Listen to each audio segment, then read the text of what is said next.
Good evening, everybody. This is the post-match press conference with Austin FC head coach Josh Wolff following tonight's game between Austin FC and FC Juarez in the Leagues Cup. Coach, if you would, to start us off, please just give your thoughts on the game.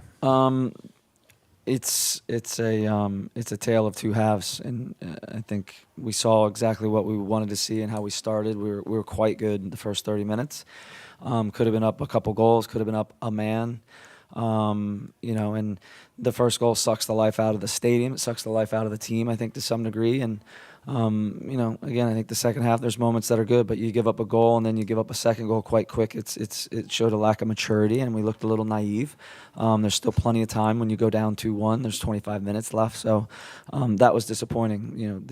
They weren't taking the ball from us. We were giving it to them, and they're a good enough team. You give them the ball often enough, they'll show up in good spots and create some chances. But the chances, again, that fell to them, the first goal is obviously it's a massive error. The second goal, again, plenty of guys in the box. Dealing with a guy that's in the middle of the penalty box, we have guys there. We have to take accountability for it. But similar to the other night, it's a deflection that falls to them, and they take it. And the third one, the guy dribbles inside two of us and slots it home. So, there are things at the other end. We missed way too many opportunities again. Rodney Reyes, fell to him in a really good spot. It was unfortunate not to be able to complete it. Seba had some good looks. Again, you gotta make plays at both ends in competition like this, and we were definitely on the other side of it. Thank you, Coach. If you are on Zoom and you have a question, please type the question in the chat box, and we will read it here so Coach can answer. But first, we will go with the questions with the reporters who are present. Let's start with Phil. Okay, Phil West with the Striker. Hey, Josh. Hello. So this is the second international competition in 4 months where Austin's exited at the earliest possible point. Obviously people are going to be kind of talking about the team and that competition, things like that. I mean, what do you guys do internally with that? What do you take as lessons from it? Yeah, you take the lessons, and we know we got to improve. We got to improve our roster, and obviously it's we were able to get Seba and Danny back tonight. I think that showed the quality and helped us. But we take every competition extremely serious, and again, in our 2 years of existence, we earned the right to play in a Champions League, which I think we also got to look at that and understand just what we did in year two. In 2 years, what we've been able to accomplish, and we're in 5th place in the West, and we've performed extremely well over the latter 2 months. So while it's disappointing, and I understand that, we also have to keep moving forward and keep wanting and needing to get better, which I think everyone in this organization is committed to. Okay, and then next match is in 3 weeks in St. Louis. They're also out of the competition, so both teams will be rested. What are the plans for that interim? Is there, like I asked you on Friday about the idea of like a second preseason? What's kind of the plan for the team now that you have some time? We'll get back to work. There's plenty to work on, and we'll try to find a game in there as well. There's some other teams that are knocked out, and we certainly want to get a game. I think that's what we'll have to try to focus on in some way with somebody before that game in St. Louis to try to get game cadence and get the intensity right before that game.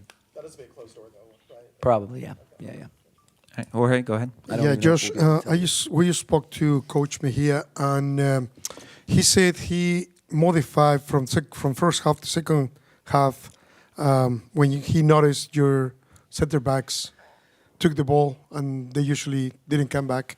Can you tell me anything from Juarez that make you do those substitutions? Which substitutions are you talking about? Any substitution. I mean, can you tell me what do you saw in Juarez on the first half and second half? What's the question again? Can you tell me what you saw on the field with FC Juarez on the first half, and then I think for you to modify in the second half? Again, I think there wasn't a lot of difference to me. We had the ball, we had full control when we had the ball. In the second half, we started hitting longer balls. We started, again, not utilizing what was successful for us in the first half, quickly moving the ball, playing underneath their strikers, getting center backs or the 6, addressing the midfield line, which we did over and over and over, which gave us a lot of success. I think we started hitting diagonals. We started hitting long balls, straight balls, which, again, when you give the ball to them, they're not taking it from us. We're literally giving them the ball. It starts to take a toll physically, and it takes away from what we were doing. We did extremely well, building, certainly breaking any pressure that they brought. We got into our attacks pretty cleanly. We sat in overloads. We had same side behind the line. A lot of the things we worked on this week. The first goal is an exact example of what we worked on. So, we get again, like the first half was extremely good. The second half, I think, again, we give the ball to the opponent way too freely. And that's the frustrating part of it. You have good control of the game, and they're not doing anything to take it from you. But you give them and then in the situations that arrive to them, nothing more than a blocked ball, deflected ball that falls to them that they're able to take on, and obviously the kid dribbles inside two of our defenders, and it's way too easy. Well, I was suspecting nothing more about Juarez, but we lost. I know you say we learn and we have to move on, but we lost with the teams 18 and the 16 of the last season in Liga MX. Yeah, How the final thoughts? What can you They're a good say team. about that? What place are they in now? How are they doing now? Well, Juarez. I mean, Mazatlan still hasn't won anything he won two games in the full year. How's Juarez doing? Juarez is doing good. They won 2 games and tied 1. They're good teams. Jorge, what I'd say is they're good teams. They have good players, and again, we have a good team, and we're growing. We're missing some guys. Clearly, we were able to get a couple guys back, and it makes a difference. But we've got to obviously perform better when the moments are most critical, and that's in and around the penalty box. Coach, we have a couple questions on Zoom. The first one is from John Lupo, kind of a two-part question. Was the back line playing higher than normal, and what were you doing to stop the counterattack, and what also did you think of Matt Hedges' debut?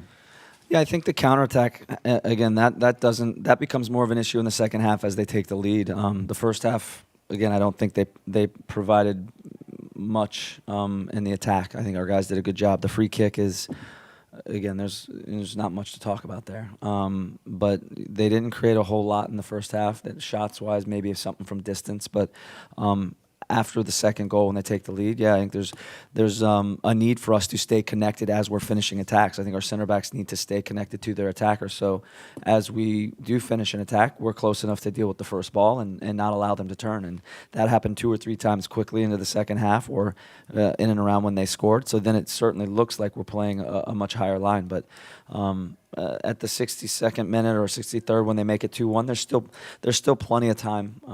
So for me, that's the disappointing part, is staying calm, sticking to what we've been doing, and obviously finding our way back into the game. All you need is a tie and to get in and win in a shootout. But to give the third goal away was frustrating, really quickly and really undisciplined from us. Another question is from Jonathan Siegel of MLSsoccer.com. Was there something that Austin FC found surprising about these 2 matchups versus Liga MX teams, or that caught the group off guard? No, I don't think so. I think, again, they're good teams. You give them chances. They're what I'd say about Liga MX, the players in Liga MX, very good quality in and around the penalty box. I think we've always said that. Shooting from distance, combinations, 1v1. And these plays that need to be made in and around the box are there to be made. We have 7, 8 guys in the box. They have 3 or 4. Having contact with your direct opponent, not getting beat inside, twice. There's lots of things in here that we need to learn and be better because of. But we know that they're talented players. We've seen lots of these opponents either through competitions that we were able to see or now take part in. But they're not a surprise. They're good teams, good players, and obviously it's a unique experience to be able to play against these teams. Another question is from Ubaldo Palacio. What are the learning lessons that you take away from this tournament? Again, the discipline and the impactfulness that needs to be that we need to be reminded of in and around the goal at both ends is quite critical. You can do a lot of things good. You have to find ways to capitalize on your opportunities. I think Mazatlan, with their few opportunities, took advantage of it tonight.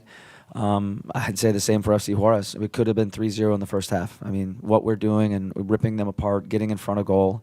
We had misses, blatantly in front of goal. And goals will ultimately dictate the game. And they had very little, and the goal sucked the air out of the game for us. And we got to respond to that much better. That's one of the big takeaways.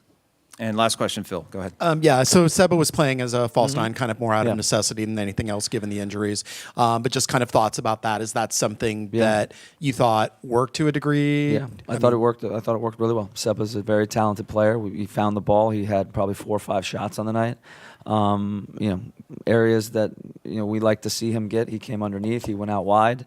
And I think it's certainly something we'll revisit. But having a couple strikers out for sure. But it's something that we've talked about with him in the past. That we want to do it. We want to see what it looks like, and obviously we can build off of it. But having your most talented player in and around the box is a good thing. So.